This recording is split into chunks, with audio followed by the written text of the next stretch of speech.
Hi everyone, and welcome to Module 4, Inclusion and Differentiation. So first off, we're going to talk about inclusion.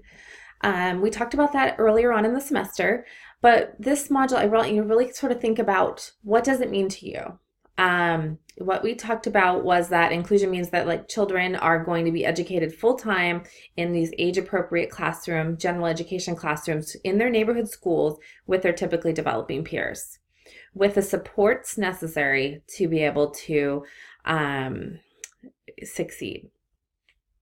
Now, again, it's a mindset. It's not a place. It's not a program.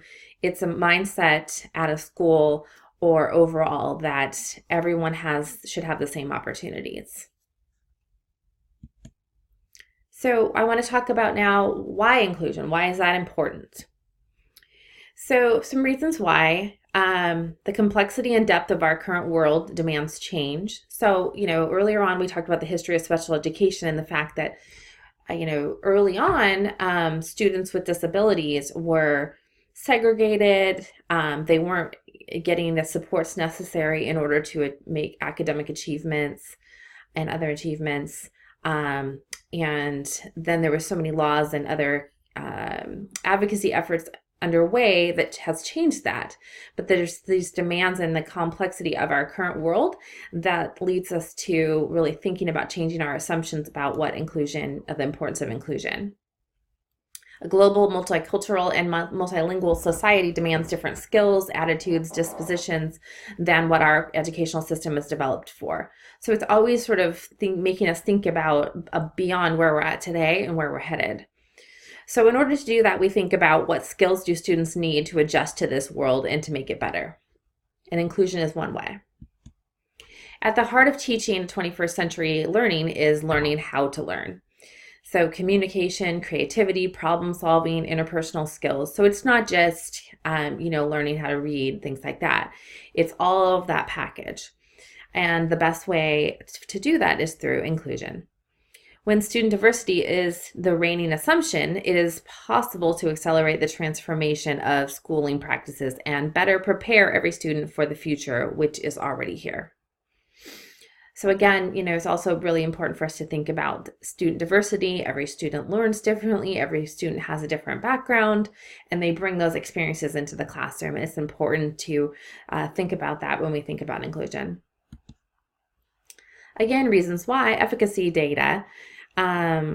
Separate special education means little or no positive effect for students. We know that by looking at the data. Students with exceptionalities do better academically and socially when educated in the gen ed classroom. There's data to support that. This continues to show true with after-school outcomes as well. Inclusion does not have to have an adverse effect on classmates. And many times it has a very positive effect on classmates. It teaches them how everyone is different, everyone learns different, and there's positives to differentiation of in the classroom, like we'll talk about later on in this lecture. Despite what some people believe, it doesn't cost more to educate everyone together. So I know that there's many people who think that it's cheaper to educate students with more significant needs in a separate classroom. But if you think about it as a mindset and you do it appropriately and inclusion appropriately, it's not going to cost any more. So we think about labels. 35 to 50% of special education teachers' time is devoted to assessment, documentation to help categorize and meet illegal requirements. But these labels don't provide information on individualized needs. It's only something that's going to make sure that a student is eligible for IDEA.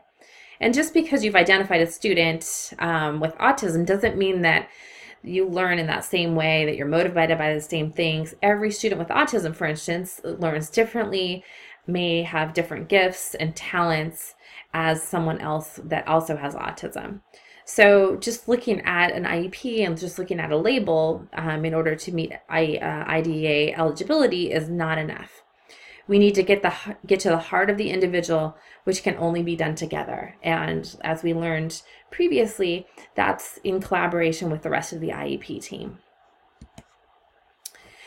Another reason why is there's disjointed systems. So We think about general education, special education, gifted education, and oftentimes, and these other ones that are listed here, oftentimes there's silos. And so, it's important to sort of break down those silos and think about how can we serve all students appropriately. They're all separately launched, this egg carton service model. Sometimes eligibility, funding formulas, and things lead to wasted resources due to poor coordination because of those silos. So, for instance, sometimes there's some collaboration that can happen between special and gifted education. A lot of times students are both in special education, but also are considered gifted. They're twice exceptional is what we call that. Sometimes they're at risk and also eligible for special education. So there's so much overlap. And so it's important to collaborate and coordinate all of those resources and services. Does the fact that so many special programs exist suggest the need for a more unified system of education? And then also philosophy. So we talked earlier about civil rights. Is separating students, segregating them and putting them in a separate classroom, what are your views on that? Is that something that violates civil rights? Is that a sense of inferiority, pity? Like, how does this all play into our thoughts and views on inclusion? And that may influence the individual by decreasing motivation, self-efficacy, educational and mental development. So I want you to think about this week. What is most compelling to you? So personally, professionally, what do you think about all of this? What rationales do you think would be most compelling to those who you're going to collaborate with? Like, it's important to think about what your views are going into this and realize that other people might have different views. What do you think makes it successful? So I have a chart here that talks about the some inclusion supports. Differentiation we'll talk about later today in this module. Universal design for learning, which we learned about a little bit. Peers, accommodations, modifications, paraprofessionals are part of the team, parents. The assistive technology can help students in the classroom. Different learning materials, so for instance, Audible, audiobooks, large print, other types of materials depending on how a student learns. A behavior management plan, teacher training is really important. So all of these things go into the making inclusion successful. In the module, you'll see a video on how to move a county. So there's, we know that inclusive education has become embedded in our culture, but oftentimes it's really complicated and complex, and a lot of school districts and such have a hard time moving towards a full inclusion model. So I've listed a video in the Canvas that shows how one district went towards a full inclusion model. And I think it's important for you to take a look at that this week and see what your views are on it. So making inclusive education work, it requires visionary leadership. So we talked about inclusion being a mindset. So that starts with the leadership and the visionary leadership at a school. So how does leadership at each school choose to look at the least restrictive environment? And that's very critical to how much would be accomplished and really like how successful inclusion is going to be at that school. It's the most powerful predictor of general inclusion's attitude. Educators' attitudes towards inclusion is really what the leadership's attitudes are. So if the leadership in a school is really a proponent of these self-contained classrooms and not more of an inclusive setting, it's really hard. It's oftentimes that general educators and special educators will also follow that role in that school. It's important for the leaders to articulate their vision, lead the stakeholders to active involvement in understanding what that vision is, recognizing that change is very complex. Not everyone, like we talked about, is going to have the same views of inclusion. What does that mean? It's complicated. And everyone's going to require support, personal and emotional support, because maybe they may have different views on inclusion and how students should be served. You need to provide information to people and appraise whether or not how it's going. Making inclusive education work, it requires redefining roles. So, whose students are they? A lot of times in a less inclusive setting, a general educator will think, well, those aren't my students. Those are the special education teacher students. But they're everyone's students. And so for inclusion to be possible, you need to have that change of mindset. It's relinquishing transitional roles, so dropping those professional labels. So we're all in this as serving students, all students. It's building awareness of the nuances between the roles, the law of special education, and then providing that ongoing training. So, and that's something that's really hard to fit in during the school day. And like I mentioned, it requires really strong collaboration. Collaboration is key to successful implementation of inclusive education. No one person could have all the expertise necessary to meet those needs of all students in every classroom. So it's important to have mentors, others that you can collaborate with, ask questions, problem solve, including the family. It's important to include the family and the student in, hey, how are things going? Do you have any ideas? What's working for you? What's challenging for you? Adult support. Paraprofessionals, for instance, are not assigned to students, but members of the classroom teacher team. Only giving students only as much as needed. So, really just sort of gauging what does every student need in order to be successful. So the next thing I want to talk about is differentiated instruction. So in order for inclusion to be successful, we need to differentiate instruction and think about not every student in every classroom learns the same. So how do we do that? And first off, it's important to think about, well, what is differentiation? So it's really understanding the learner, assessing where the learners are at, adjusting those assignments as necessary, and questioning the strategies that you use to teach students that are in your class, and different curricular approaches. So what is this anyway? So I love this picture here. So, an example of differentiated instruction is, so instead of giving someone the same test, the same exam, so in this case, we're asking all of these different animals to take the same exam, and that exam is to climbing that tree. So that poor elephant really doesn't have the same, he's not going to do as well as the others. So it's important to think about, well, what supports and accommodations does, for instance, that elephant need in order to have the same opportunities as those other animals. So just an overview of history again. So we started with one-room schoolhouses with grade level classes. Then we moved to achievement tests that brought awareness of differences. 1975 brought additional awareness. That was when IDEA, what's now known as the IDEA, was put into place. Then we have No Child Left Behind Act that encouraged this awareness. And then we have research that states that, inclusion is successful. So it's important. So the first part of differentiation is content. So thinking about what content standards you want to cover and understanding that students vary in their knowledge coming into the lesson. So I want to take a look at the Bloom's taxonomy. So right here are the different levels of learning, the taxonomy. So when you think about it, every student is at a different level that's in your classroom. So some of them are still working on this remembering, the recalling facts and the basic concepts. Whereas others might be creating, they might be producing new or original work. They may be already proficient at evaluating, justifying where they're at, taking a stand on certain issues.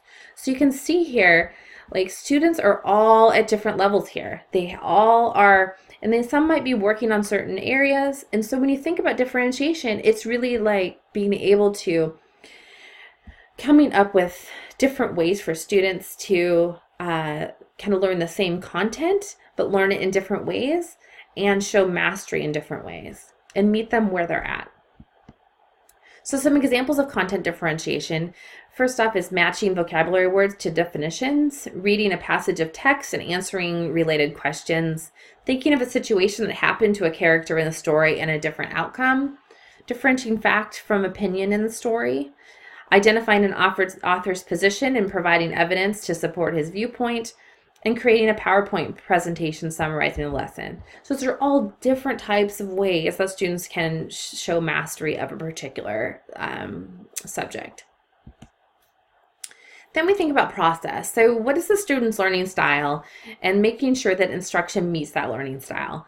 So I know in my kids' schools, there's many different ways that they can learn content. So sometimes like some students are readers, they're visual, some are learning auditorily, so they really prefer videos on a particular topic. Some are kinesthetic and things like that. So they're all different ways. There's not one way that's better than the other. All of us are different. And then it's making sure that students have the support they need, the group support, individuals with additional adult help, and really thinking about what does my class overall and what do the students in my class need as far as support goes in order to really understand and meet them at the level that they're at. Some examples of process: providing textbooks for visual and word learners, allowing auditory learners to listen to an audiobook or even videos, giving kinesthetic learners the opportunity to complete an interactive assignment online. So giving different opportunities and different options to students. And then we talk about products. So different ways to show student mastery. So tests, projects, reports. So not making sure that it's not all just multiple choice tests, for instance. So coming up with different ways. And assigning these based on individual learning preferences. So some examples of this are reading and writing. Read and write learners write in a book report. Visual learners, for instance, could create a graphic organizer of the story. Auditory learners could give an oral report or take a PowerPoint and present that to the class. Kinesthetic learners can build a diorama illustrating the story. So, instead of just read this book and do a book report, that's just one way of doing it. Providing students the options, giving them the choice to decide, how do I want to show mastery that I read this book. Then we want to think about learning environment. So what conditions can we put in place in the classroom, physical and psychological elements that are going to make this easier to do? That's flexible classroom layout, that allows supporting individual and group work. So you can see there as some of the pictures, different seating arrangements. Some students prefer sitting in more comfortable, some are sitting at tables, some are working independently. So just thinking about how to set up the classroom. Again, some examples are breaking students into reading groups to discuss the assignment, allowing students to read individually if preferred, making sure there's quiet spaces where there's no distractions. So some pros to all of this differentiated instruction is that research shows that differentiated instruction is effective for a variety of learner needs. It's not just for special education, but it's going to help those gifted learners at risk, the list of that I mentioned earlier. It gives options on how one learns, gives them more responsibility for their own learning. So they get to decide, for instance, if they're given a list of different ways that they can show mastery on a certain subject, it gives them the responsibility of determining how they learn. And that's going to help them later in life. It helps student engagement increase, fewer discipline problems in the classroom because students are going to be hopefully less frustrated. There's some challenges to differentiated instruction. So it takes intentional planning. It is time intensive. It's hard to do. It's not easy. The learning curve can be steep, and some schools lack professional development resources. And a lot of times, honestly, you just don't have the time to do it. Critics also argue that there isn't enough research to support the benefits of differentiated instruction, outweighing that additional added prep time. So teachers can differentiate. It is possible. You look at content. We've learned about content, process, and product. And we're looking at that according to student needs. So what is their readiness? What is their interest? And what is their learning profile? So that is the core of differentiation and how we do it. Also in this module, we're gonna there's some resources regarding universal design for learning. So universal design for learning is really at the core of differentiation. So it's making sure that the goals are everything is accessible and challenging for all. We're making sure that we're creating expert learners who are each in their own way purposeful and motivated, resourceful and knowledgeable, strategic and goal driven. So you're putting the responsibility on the student to take responsibility of their own learning and making sure that every student is met where they are. So I hope this has been helpful. If you have any questions at all, please feel free to reach out to me. And I hope you enjoy this module on differentiation and inclusion.